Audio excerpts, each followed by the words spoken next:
Hi folks, Chi Baker here with Street Tactical Integration and Creating Balanced Pathways. And a number of my martial arts students, as well as my mental health clients, have asked me a little bit about fitness.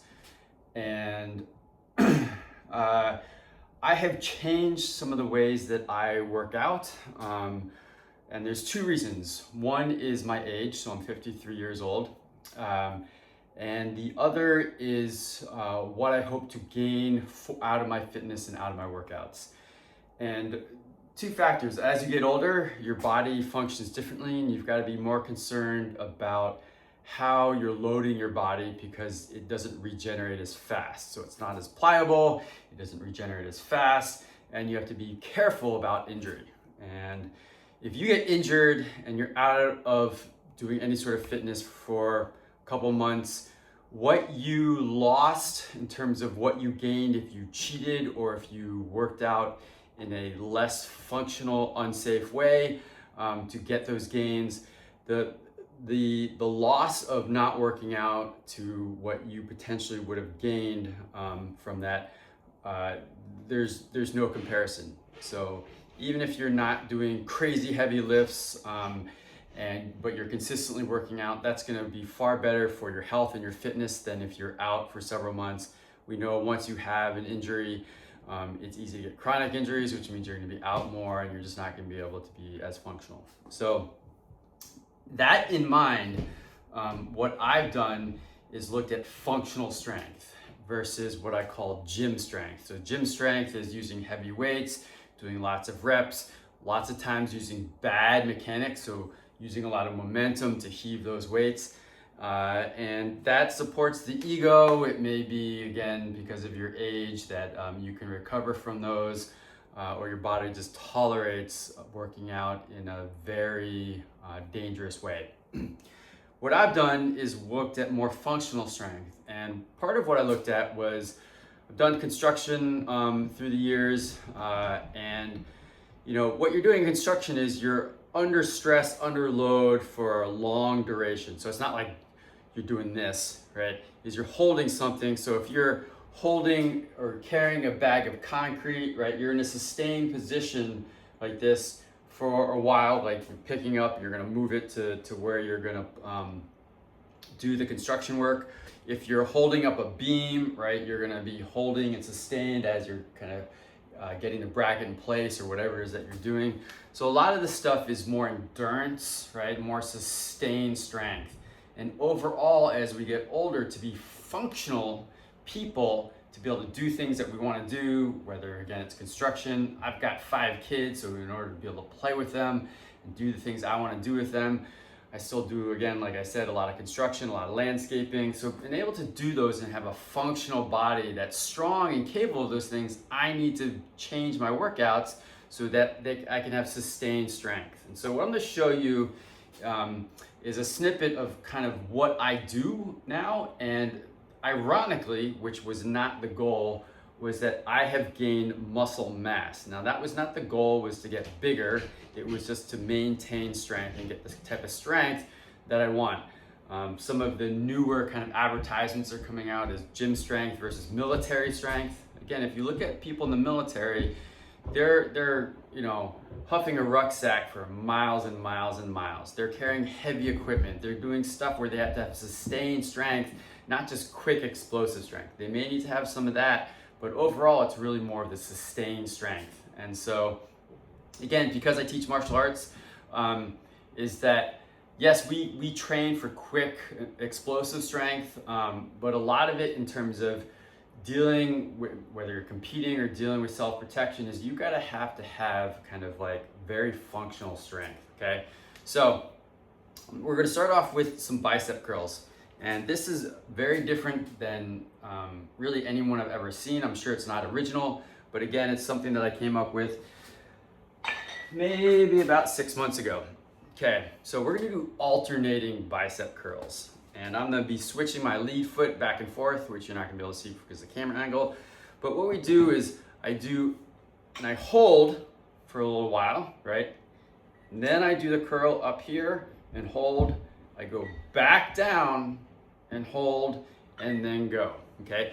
This is similar to those of you who know the bicep 21 movement, right? Where you're doing kind of half movements and then full movements. So here again, what I'm doing is I'm bringing it up, holding it, locking it in place, right? Then bringing it up, right?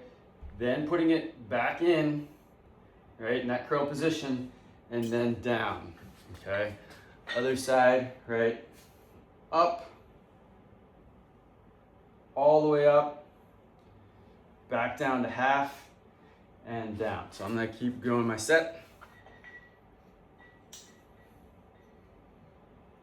To start off with, you may very well should and need to drop what you're normally used to using as your curl weight, okay?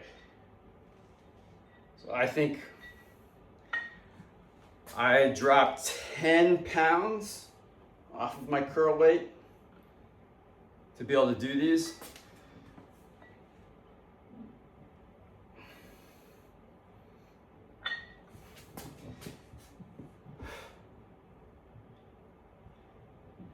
And those of you who may or may not notice, I'm supinating. So as I come up, I'm turning my wrist so that my thumb points out. So here, and then turn it, and then down. And that helps just with the development, more of the bump of your bicep. But again, you're gonna fire that bicep in a way that really helps build that muscle. Again, we're looking for sustained strength, so you're holding, and then you're coming up, hold, dropping down and holding, and down. Okay, I think I got one more left.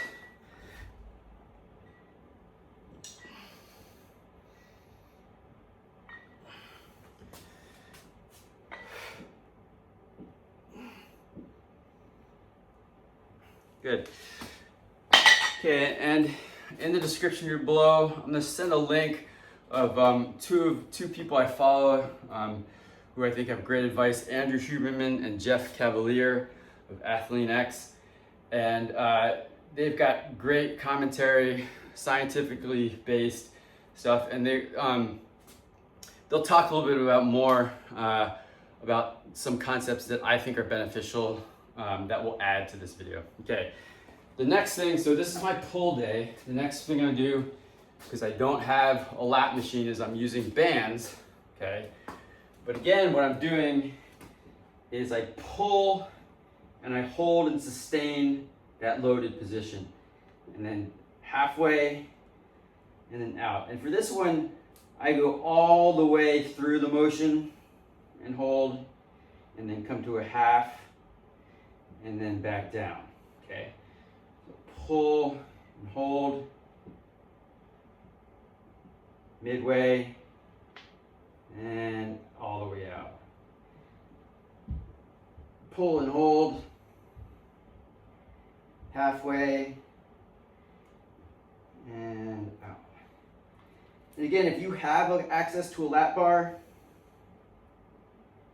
you can do the same thing with the lat bar. Here you notice also that I'm going somewhat slow as I load. I'm not pulling down as fast as possible. It's kind of a slow load into position. Hold. Let out. Go. I think I got one more left in me. Pull. Halfway.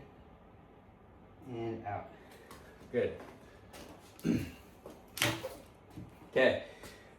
The next one, what we're going to do is a standing row.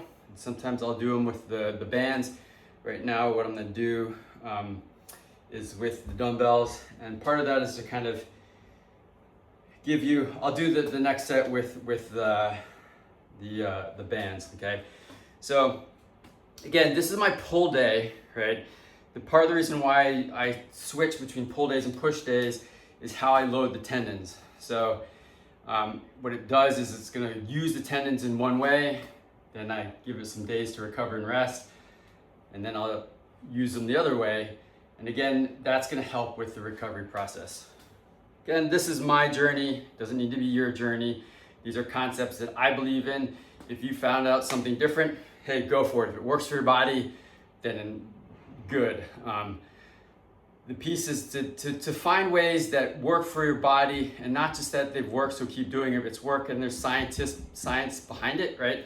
So that you know that you're not just kind of waiting for the injury to happen. You're really lifting, exercising in a way that's safe and is going to sustain that injury free. Okay, so I'm here, right?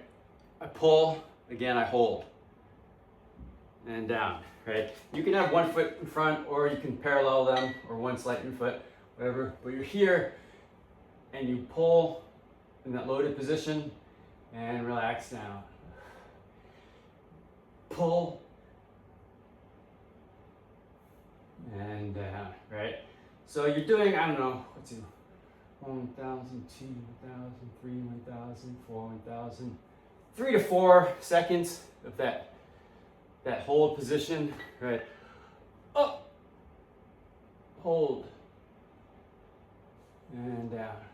I think I got about 2 more in me. Up, and down. 1 more. Up, hold, and down. Good. Get a sip of water. So,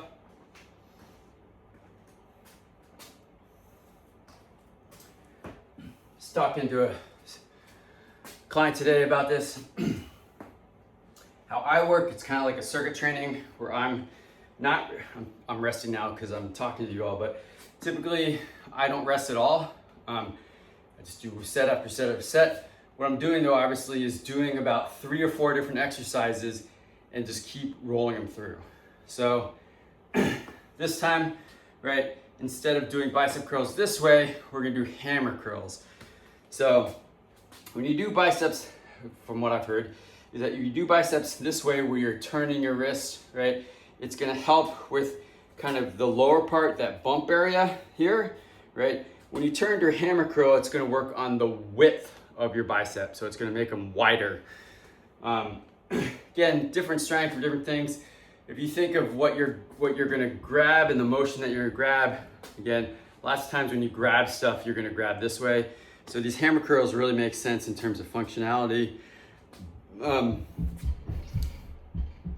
This motion here, right?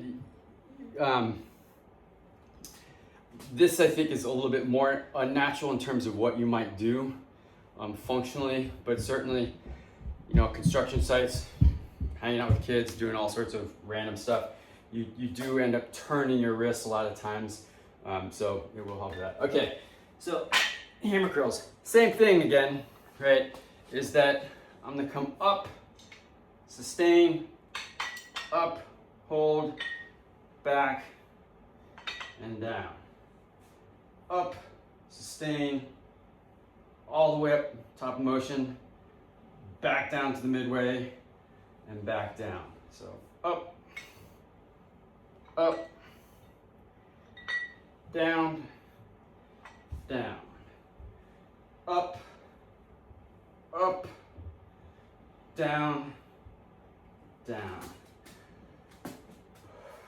up, up, down, down, up, up, down, down,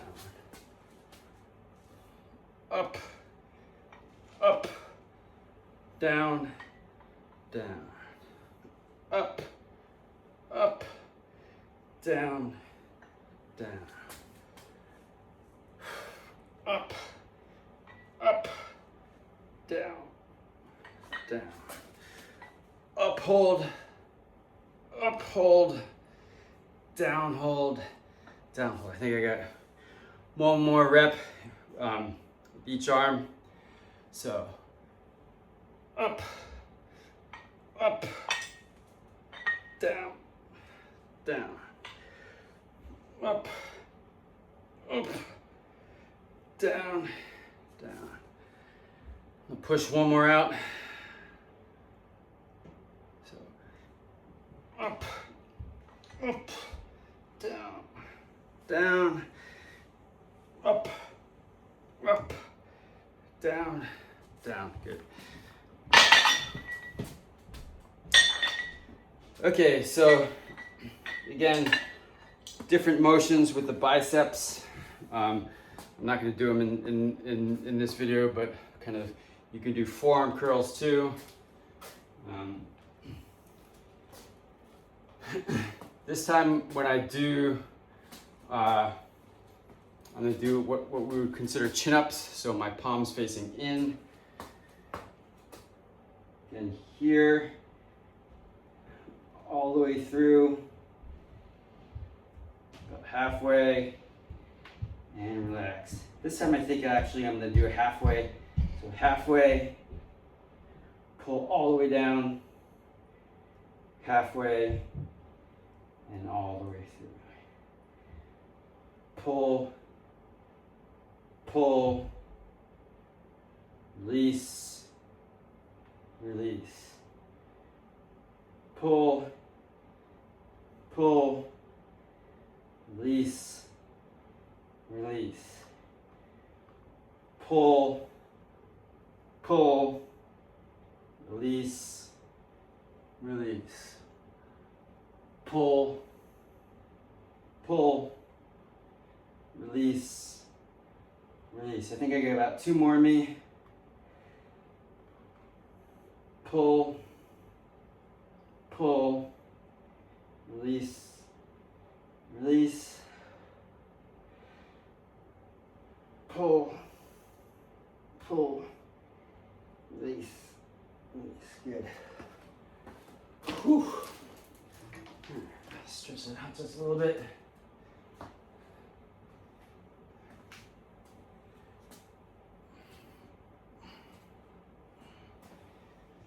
All right. So like I said, you can do your upright rows with bands. It's slightly different. Again, you pull in, hold, release, release. Pull in, release, release. Pull in, release, release. In, release, release. I think I got about 2 more in me. Pull, pull, release, release. 1 more. Pull, pull, release, release. Good. Whew. Good.